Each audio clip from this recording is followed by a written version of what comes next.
La Semilla Podcast. Conocerán la verdad y la verdad los hará libres.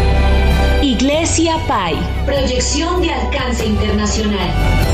Con el apóstol Enrique Torra. Gracias a Dios por el día que nos ha dado. Este es el día que hizo el Señor. Gocémonos y alegrémonos en él.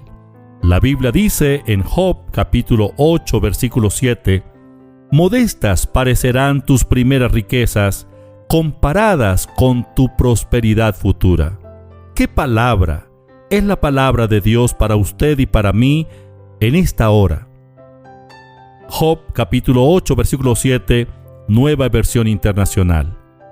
Dios dice que las riquezas que vienen para nosotros, la prosperidad que está preparada para cada uno de nosotros, no son comparables con las riquezas primeras, porque las primeras riquezas parecen modestas al compararlas con la prosperidad futura que nos pertenece en Cristo Jesús.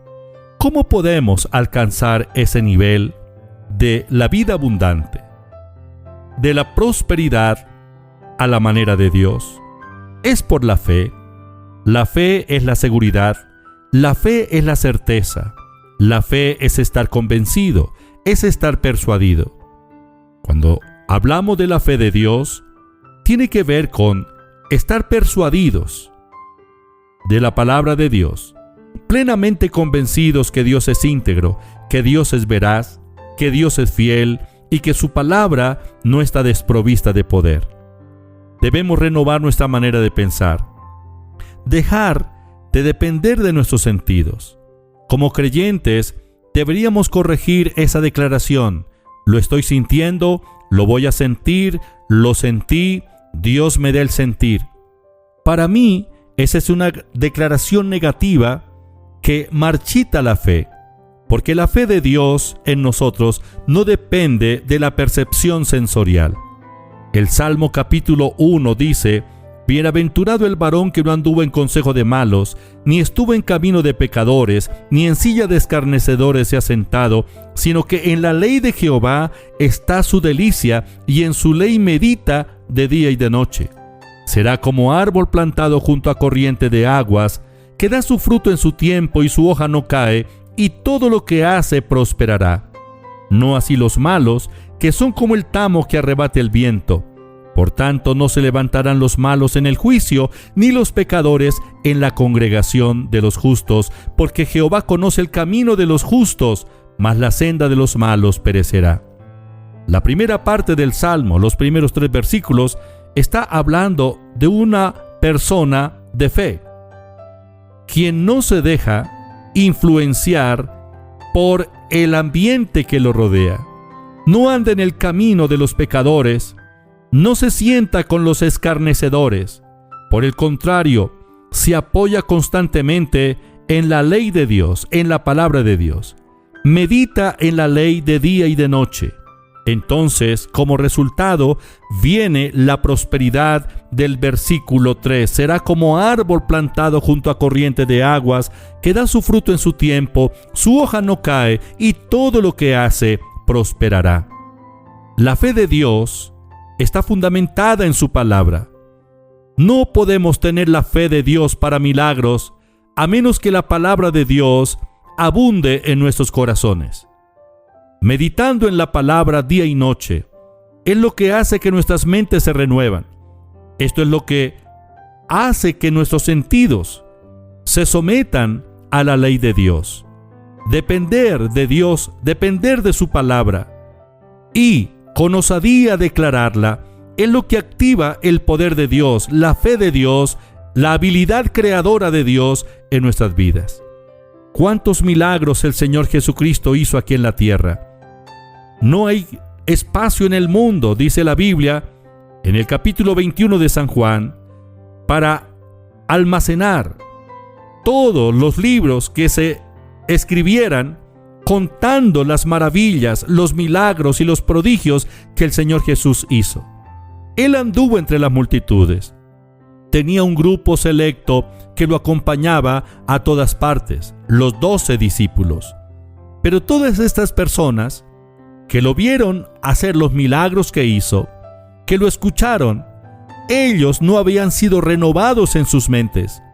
Ellos dependían de el conocimiento sensorial. Ellos dependían de sus sentidos. Por esta razón, las cosas espirituales fueron difíciles para ellos poder entenderlas. En San Juan capítulo 2, versículo 23, dice que el Señor estaba en Jerusalén en la fiesta de la Pascua, y muchos creyeron en su nombre, viendo las señales que hacía. Ellos pedían señal. Ellos querían ver señales. En San Juan capítulo 4, versículo 45 y versículo 48, dice la palabra: Cuando vino a Galilea, los galileos le recibieron, habiendo visto todas las cosas que había hecho en Jerusalén en la fiesta, porque también ellos habían ido a la fiesta. En el mismo capítulo 4 de San Juan, el Señor está hablando con un noble que tenía a su hijo gravemente enfermo. Y el Señor le dijo: si no vieres señales y prodigios, ¿no creeréis? Las personas creían en Jesús por lo que veían. Esa es la fe sensorial. Esa es la fe natural. Esa es la fe que no opera en el mundo espiritual y que no provoca los milagros. En Mateo capítulo 17, versículo 20, el Señor le dice a sus discípulos cuando le preguntan por qué ellos no habían podido hacer el milagro de la liberación. Jesús les dijo: por vuestra poca fe, porque de cierto os digo que si tuviere fe como un grano de mostaza, diréis a este monte: pásate de aquí allá, y se pasará, y nada os será imposible. Nosotros no andamos por vista, nosotros andamos por fe. En Mateo capítulo 9, versículo 29 y 30, cuando el Señor sanó a aquellos ciegos, Él les tocó los ojos diciendo: conforme a vuestra fe os sea hecho. Y los ojos de ellos fueron abiertos, y Jesús les encargó rigurosamente diciendo: mirad que a nadie lo sepa. La fe en la palabra, la fe en el Señor Jesucristo, la fe en Dios, cuando la activamos a través de nuestras acciones y las declaraciones, las palabras que salen de nuestra boca, es lo que provoca los milagros. No esperemos sentir, ver, palpar para poder creer. Muchos creyentes están orando: Señor, yo quiero sentir, dame el sentir. Dios nos ha dado su palabra, y su palabra es suficiente para que nosotros creamos y caminemos en ella. Al que cree, todo le es posible. Segunda de Corintios 5:7 dice: porque por fe andamos, no por vista. No es por vista, es por fe. Señor, te doy gracias, te alabo y te bendigo. Gracias por tu palabra. Espíritu Santo, guíanos, enséñanos toda la verdad. Enséñanos a caminar en fe. Espíritu Santo, aviva la palabra en nuestros corazones. Yo reprendo en el nombre de Jesús toda influencia del enemigo, toda estructura pensante negativa que no nos deja crecer y entrar en la dimensión de lo sobrenatural por medio de la fe de Dios. En el nombre de Jesús ordeno liberación total. Padre, gracias. Confirma la buena palabra. En el nombre de Jesús declaro la palabra de bendición sobre los oyentes donde quiera que se encuentran. El enfermo es sanado. El oprimido es liberado totalmente. El pobre es enriquecido. En el nombre de Jesús de Nazaret. Gracias, Padre, por tu palabra. Tu palabra no vuelve vacía. En el nombre de Jesús. Amén.